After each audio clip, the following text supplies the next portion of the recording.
আল্লাহ কখনো মিথ্যা বলেন না, আল্লাহর কথা সব সত্য, আল্লাহর প্রতিশ্রুতি সব বাস্তবায়িত হবে। তো এখানে ইবাদতের উদ্দেশ্য হলো একটা মানুষ খেলাফতের জন্য সে যোগ্যতা অর্জন করবে। এই যোগ্যতা অর্জন না করে যদি খেলাফতের দায়িত্ব দেওয়া হয়, তখনই সেই মানুষগুলো পৃথিবীতে জুলুম অত্যাচার করবে। তারা জুলুম অত্যাচার, আত্মসাৎ, আমানতের খেয়ানত, এগুলি সব ভয়ঙ্কর পাপগুলি তারা করবে। কাজে এই জন্য ইবাদতে মানুষের মধ্যে প্রস্তুতি আসবে। এই জন্য আল্লাহ তাআলা তার বিধানে আমরা লক্ষ্য করতে পারি যে আল্লাহ রসুল নবুয়ত লাভ করছেন মক্কাতে, এবং 13 বছর মক্কাতে এই মানুষদেরকে প্রশিক্ষণ দেওয়া হয়েছে। 13 বছর পরে আল্লাহ তাআলা আল্লাহ রসুলকে হিজরাতে আদেশ দিয়েছেন, তিনি মদিনায় হিজরত করছেন। মদিনায় হিজরত করার পরে এই প্রশিক্ষিত মানুষগুলি যখন, প্রশিক্ষণপ্রাপ্ত মানুষগুলি যখন আল্লাহ রসুলের চারপাশে ছিল, তখন আল্লাহ তাআলা তাদের মধ্যে মানে খেলাফতের যে দায়িত্ব এটা সম্বলিত আয়াতগুলি নাজিল করেছেন, অর্থাৎ আহকাম সম্বলিত আয়াতগুলি আল্লাহ নাজিল করেছেন। তাহলে এখানেও আমরা আল্লাহ রসুলের জীবনে দেখতে পাই যে খেলাফতের দায়িত্ব পালন করার জন্য মানুষের মধ্যে একটা প্রস্তুতি লাগবে, তার একটা যোগ্যতা অর্জন করতে হবে। সেটা হলো ইবাদত। ইবাদতে আল্লাহর কোনো উপকার করে না, ইবাদতে আমাদেরই উপকার হবে। তবে আল্লাহ আমাদের মালিক, তিনি মহাবিশ্বের মহামালিক, সমস্ত কিছু তার আয়ত্তে, তিনি কুন বললে ফায়াকুন, তিনি হ বললে হয়ে যায়। কাজেই তিনি আমাদেরকে পুরস্কার দান করবেন, কিন্তু এই ইবাদতে তার কোনো উপকার হয় না। তিনি যে গুণাগুণের অধিকারী, এটার থেকে তিনি অনাদিকাল থেকে অনন্তকাল একই গুণের অধিকারী, তিনি বান্দার ইবাদতের মুখাপেক্ষী নন। তাহলে ইবাদতটা হচ্ছে খেলাফতের জন্য যোগ্যতা অর্জন করা। আর এই দুইটা বিষয় সম্পর্কে আমাদের জানা দরকার যে এই দুইটা জিনিসকে পৃথক করা যাবে না। ইবাদত ছাড়া খেলাফত গ্রহণযোগ্য হবে না, আবার খেলাফত ছাড়া ইবাদতও গ্রহণযোগ্য হবে না।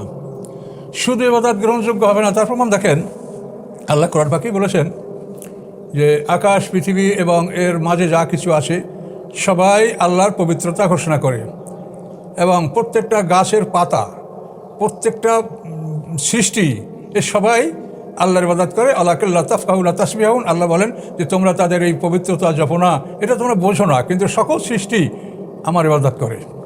গাছপালা লক্ষ কোটি পাতা দ্বারা আল্লাহর জিকির করে অনাদিকাল থেকে সৃষ্টি হতে মৃত্যু পর্যন্ত। এখন ইবাদতে যদি ভেস্ত হতো, তাহলে গাছপালাগুলি আমাদের আগেই ভেস্ত দেওয়ার যোগ্য হতো, যেহেতু আমাদের সাথে তারা আল্লাহকে অনেক বেশি স্মরণ করেছে এবং কখনও নাফরমানি করে নাই। তাহলে এই গাছ ইবাদত করেছে, ভেস্তে যাবে না। তার কারণ হলো যে তারা খেলাফতের দায়িত্ব পালন করে নাই, এই দায়িত্ব তাদেরকে দেওয়া হয়নি। তাহলে আমরা বুঝতে পারি যে খেলাফত ছাড়া ইবাদত এটা গ্রহণযোগ্য হয় না।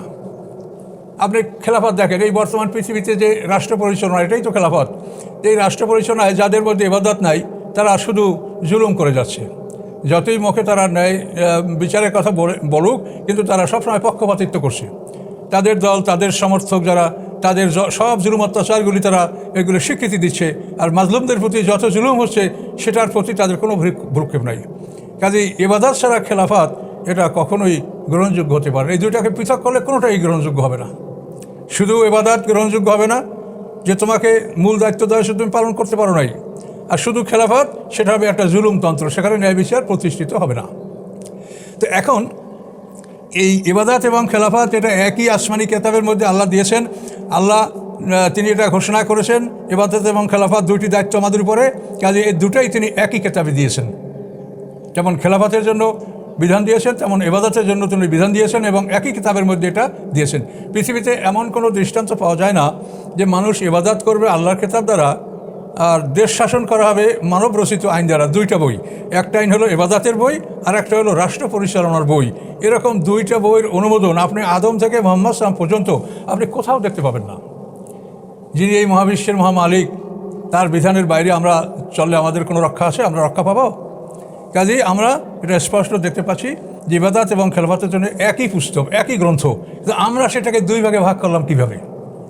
যে ইবাদত করতে হবে আল্লাহর কিতাব দ্বারা, এবং সেটা মসজিদ, মন্দির, গির্জার মধ্যে সীমাবদ্ধ থাকবে। ইবাদত ওখানেই তালাবদ্ধ রাখতে হবে, যারা করবে ওখানে ঢুকে করবে, বাইরে আসবে, বাহির জগতে ইবাদতের কোনো কার্যক্রম তারা করতে পারবে না। তো এই যে একটা মানে বিভক্তিকরণ, এইটা কোথার থেকে আসলো, কেন আসলো?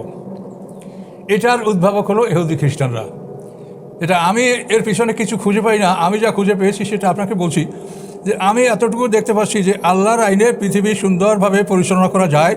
তার কারণ এই পৃথিবীতে এমন রাজা বাদশাহ ছিলেন যারা মুসলমান এবং সারা পৃথিবী শাসন করেছেন, যেমন সুলাইমান আলাইহিস সালাম, জুলকারনাইন, এদের ইতিহাস এই কোরআনে আসে।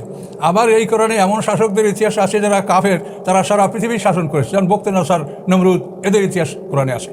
কাজেই কোরআনে আপনি সবই পাবেন, ছোট রাষ্ট্র বড় রাষ্ট্র সব কিছু, মানে ব্যক্তি জীবন থেকে আরম্ভ করে রাষ্ট্রীয় জীবন, আন্তর্জাতিক জীবন পর্যন্ত সব সমাধান মানে কোরআন হচ্ছে কমপ্লিট কোড অফ লাইফ। এটা আন্তর্জাতিক স্বীকৃতি প্রাপ্ত একটা কথা, বাক্য।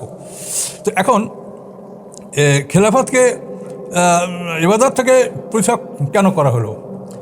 আমার দৃষ্টিতে যেটা দেখছি সেটা হলো এই যে খেলাফতের মাধ্যমে আল্লাহ তাআলা দায়িত্বশীলদেরকে যে বেতন ভাতা দিয়েছে এটা একটু কম হয়ে গেছে। আপনারা নিজেরা আইন করে যদি দেশ পরিচালনা করতে পারেন তা আপনারা ভাতাটা আপনাদের মন মতো করে নিতে পারেন। আল্লাহর আইনে সবার বেতন সমান না, ব্যবধান আছে, দায়িত্ব কর্তব্য হিসেবে বেতন ভাতারও ব্যবধান আছে, কিন্তু সেটা একটা ব্যালেন্স আছে সেটার। আর আপনারা এটা পছন্দ করেন নাই বলেই নিজেরা আইন করব, আমরা নিজের আইন করে পৃথিবী পরিচালনা করব, ফলে আমরা যা ইচ্ছে তাই করতে পারবো। একজন প্রধানমন্ত্রী বা একজন রাষ্ট্রপ্রধান সেও মানুষ, আর একজন ওই দেশের নাগরিক সেও মানুষ। একজন প্রধানমন্ত্রী কত টাকা ব্যয় করে আর একজন মানুষ নাগরিক কত টাকা তার পিছিয়ে ব্যয় হয়, এটা আপনারা দেখেন। একজন মানুষকে মনে করেন জাতিসংঘে ভাষণ দেওয়ার জন্য দাওয়াত দেওয়া হলো, বাংলাদেশের একজন প্রতিনিধি সেখানে দাওয়াত দিবে, সেখানে তার সফর সঙ্গী 5-10 জন হতে পারে সর্বোচ্চ, কিন্তু আমরা সেখানে দেখতে পাচ্ছি যে ক্ষমতাসীন ব্যক্তি সে 100 লোক নিয়ে সে যাত্রা করলো, এবং এই 100 লোক আমেরিকায় যাবে বিমানে, সেখানে 5 তারা হোটেল ভাড়া করে সেখানে থাকবে, হাজার হাজার কোটি টাকা জনগণের তারা ব্যয় করবে, কোনো দায়বদ্ধতা নাই। এই ধরনের সুযোগ সুবিধা এটা আল্লাহর আইনে নাই, যার জন্য আপনারা এই পৃথিবী পরিচালনা করার জন্য নিজেরা আইন করে তার দ্বারা এটা পরিচালনা করবেন। এবং বিগত সরকার যে আইন করেছে সেটা যদি আপনাদের সুবিধা মতো না হয়, আপনারা যদি তুষার 2/3 অর্থাৎ আপনারা 3/2 সদস্য যদি আপনারা করে নিতে পারেন, তাহলে আপনারা আইনটি আবার পাল্টাইও নিতে পারবেন। যেমন আপনারা ইতিপূর্বে করেছেন, তত্ত্বাবধায়ক সরকার পাল্টিয়ে সেখানে এমনভাবে এটাকে বিলুপ্ত করা হয়েছে, ফলে ভোট ডাকাতির একটা সুযোগ সৃষ্টি হয়ে গেছে। তো এই আইনকে আপনারা ইচ্ছামতো পাল্টাবারও ক্ষমতা রাখেন, নিজের আইন করে নিজেরা পাল্টাতে পারবেন।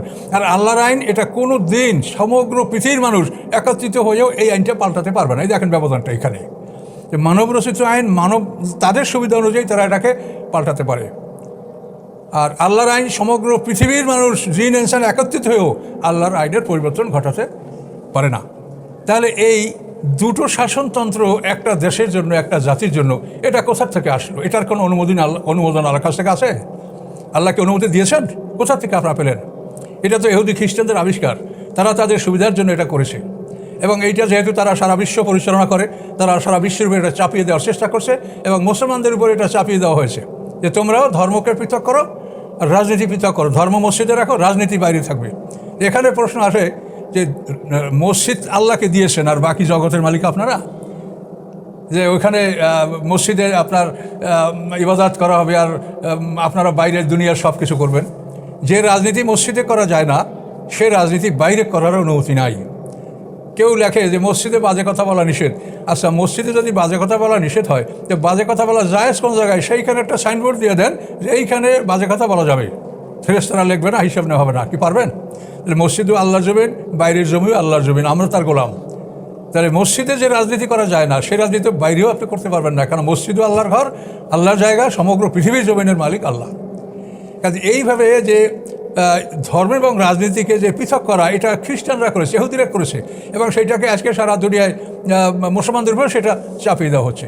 তো এখন আমার প্রশ্ন হলো এখানে যে আমি যদি মুসলমান হই, আপনি যদি মুসলমান হন, তো আমরা তো আল্লাহর কাছে দায়বদ্ধ নাকি না? আমরা ফিরি আল্লাহর কাছে, তো আমরা দায়বদ্ধ যে তোমাকে আমি কী করতে বলেছি, তুমি কী করেছো।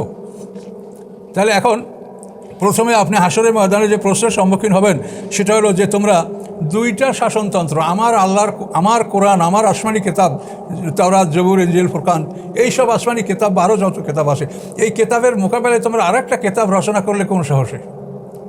তোমরা আল্লাহর কিতাবকে পিঠের পিছনে নিক্ষেপ করে তোমরা নিজের একটা শাসনতন্ত্র রচনা করলে, এইটা করার অনুমতি তোমাদেরকে কে দিয়েছে? আপনারা বলেন মুসলমান হিসেবে আপনারা ইবাদত কেউ কম করেন বেশি করেন, কিন্তু সবাই তো মুসলমান, সবাই ভেস্টের দাবিদার, সবাই তো এক আল্লাহকে মানেন, রাসূলকে মানেন, কোরআনকে মানেন। এটা ইবাদত বন্দেগী কম বেশি করতে পারেন, কিন্তু এই মৌলিক বিষয়গুলো তো আপনারা সবাই মানেন, সবাই তো ভেস্টে যেতে চান। তাহলে আল্লাহর কাছে এই প্রশ্নটার জবাব আপনারা কী দিবেন সেইটা রেডি করেন, যে আমার কিতাবের মোকাবেলায়, আমার বিধানের মোকাবেলায় তোমরা আর একটা বিধান খাড়া করলে এটা কে বলেছে তোমাদেরকে, কে অনুমতি দিয়েছে? কাজে এই জন্য এই শাসনতন্ত্র, মানবরচিত শাসনতন্ত্র বা শাসনতন্ত্র তৈরি করা, এটার কোনো ইখতিয়ার মানুষের নাই। এটা হলো মানে আল্লাহর সাথে চরম ধৃষ্টতা। কাজে এই জিনিসটাকে কোনোভাবেই সমর্থন করা যায় না। আর এটা যদি সমর্থন না করেন তো আল্লাহর বিধান যেমন মসজিদে তেমন বাইরে, যেমন ঘরে তেমন বাইরে, সব জায়গায়, যেমন রাষ্ট্রের গতিতে তেমন আপনার পার্সোনাল আপনার গৃহে, সব জায়গায় আল্লাহর আইন একইভাবে বাস্তবায়িত হবে। কাজে এখন দেখেন যে আল্লাহ তো অনুমতি দেন নাই যে আমার কেতাবের বাইরে তোমরা আরেকটা শাসনতন্ত্র তৈরি করে তোমরা দেশ শাসন করবে আর আমার কেতাব থেকে তোমরা মসজিদে বসে ইবাদত করবে। এই অনুমতি তো আল্লাহ দেন নাই, বরং এটার বিরুদ্ধে আল্লাহ কী বলেছেন সেটা আরও ভয়ানক কথা। আল্লাহ তাআলা সূরা মায়েদা ৪৪ নম্বর আয়াতে বলেছেন, অমান লাম ইয়াহকুম বিমা আনজাল্লাহু ফাউলাইকা হুমুল কাফিরুন। ৪৫ নম্বর আয়াতে আল্লাহ বলছেন, অমান লাম ইয়াহকুম বিমা আনজাল্লাহু ফাউলাইকা হুমুজ জালিমুন। তারপরে ৪৭ নম্বর আয়াতে আল্লাহ বলছেন, অমান লাম ইয়াহকুম বিমা আনজাল্লাহু ফাউলাইকা হুমুল ফাসিকুন। ৪৪, ৪৫, ৪৭। তা আল্লাহ তাআলা বলেছেন যে আমার অবতীর্ণ বিধান অনুযায়ী যারা বিচার ফয়সালা করে না, যারা রাষ্ট্র পরিচালনা করে না, বিচার ব্যবস্থা পরিচালনা করে না, তারা কাফের, তারা জালেম, তারা ফাসেক। তাহলে এত বড় মানে কঠিন ঘোষণার পরেও কোন সাহসে আপনি মুসলমান নিজেকে দাবি করেন আর আপনি একটা আইন রচনা করলেন দেশ শাসন করার জন্য আল্লাহর আইনের মোকাবেলায়? তো এগুলি কত বড় অপরাধ, এগুলি আপনারা চিন্তাভাবনা করে অগ্রসর হন। আমরা কিন্তু অন্ধ হয়ে গেছি। এগুলি আমরা যখন রাজনৈতিক মাঠে যাই তখন মনে হয় যেন আমরা অন্ধ, আমরা যেন কিছুই জানি না। ওই খ্রিস্টানরা যা বলে তাই, ইহুদি যা বলে তাই। কাজে আমি আপনাদেরকে অনুরোধ করব যে আপনারা এই সব কথাগুলো আপনাদেরকে কোরআন থেকে আমি বলার চেষ্টা করছি, আপনারা এগুলো অনুসন্ধান করেন, গবেষণা করেন এবং এটা আপনারা নিশ্চিত হন যে মুসলমানদের জন্য, যারা আল্লাহকে বিশ্বাস করে তাদের জন্য পৃথিবী শাসন করার একটা আইন করার কোনো ইখতিয়ার নাই। এটা আপনি জেনে রাখেন। আপনি হয়তো কোরআনের আইন দ্বারা যদি পারেন করেন, না পারেন নীরব থাকেন, কিন্তু মানব রচিত একটা আইন দ্বারা আপনি পৃথিবী শাসন করবেন এরকম কোনো অনুমতি ইসলামের নাই। আমি পরিষ্কার কোরআন থেকে আপনাদেরকে দেখিয়ে দিলাম। কাজে এই জন্য যদি এটাই না থাকে তাহলে বিধান তো আল্লাহরই, ইবাদতের বিধান, খেলাফতের বিধান আল্লাহরই। কাজে আল্লাহর বিধান যেমন মসজিদে করা যাবে তেমন বাইরেও করা যাবে, সব জায়গায় করা যাবে। তবে মসজিদ আল্লাহর বিশেষ ইবাদতের জন্য নির্ধারণ করা, সেখানের কিছু আলাদা বৈশিষ্ট্য আছে, সেটাও আপনাদেরকে মেনে নিতে হবে। তো আমি এইটাই আপনাদেরকে অনুরোধ করলাম যে আপনারা একটু এইদিকে একটু আপনাদের মাথাটা একটু ঝুঁকান, এদিকে একটু আপনারা নজর দেন যে আল্লাহ তাআলা কোনোভাবেই অনুমতি দেন নাই, বরং তিনি ধমক দিয়েছেন, তিনি তার ঘোষণা তিনি বাস্তবায়িত করবেন। হ্যাঁ, তিনি এখানে বলেছেন যে আমার বিধান ছাড়া তোমরা যদি, আমার অবতীর্ণ বিধান ছাড়া যদি তোমরা পৃথিবীতে আদেশ জারি করো, করার জন্য আদেশ, না করার জন্য আদেশ, সবই আদেশ। সালিসি ব্যবস্থা আদেশ, বিচার ফয়সালা আদেশ, ভাগ বন্টন করা আদেশ, সবই আদেশ। তো আল্লাহ বলছেন আমার নাজেল করা বিধান অনুযায়ী তোমরা আদেশ না করলে তোমরা কি, তোমরা কাফের, জালেম, ফাসেক। কাজে এই জন্য এর সাথে বড় কঠিন শব্দ আর কিছু নেই। কাফের যে সম্পূর্ণ আল্লাহকে অস্বীকার করে, ফাসেক যে বুঝে শুনে আল্লাহকে অস্বীকার করে, জালেম আর কাফের একই। কাল কাফিরুল হুমুজ জালেমুন, কোরআন পাকে বলে যারা কাফের তারাই জালেম। কাজে এই জন্য আমার এখানে চূড়ান্ত কথা যে আপনারা এই বিষয়টা কোরআন থেকে আপনারা দেখে নেন যে মুসলমানদের জন্য, যারা আল্লাহকে বিশ্বাস করে, যারা জান্নাতকে বিশ্বাস করে, পরকালকে বিশ্বাস করে, তাদের জন্য আল্লাহর কোরআনের মোকাবেলায় পৃথিবী শাসন করার একটা আইন বই তৈরি করার কোনো বৈধতা নাই, কোনো অধিকার নাই। এটি আমার শেষ কথা কোরআন থেকে আমি উপস্থাপন করছি। আসসালামু আলাইকুম রহমতুল্লাহ।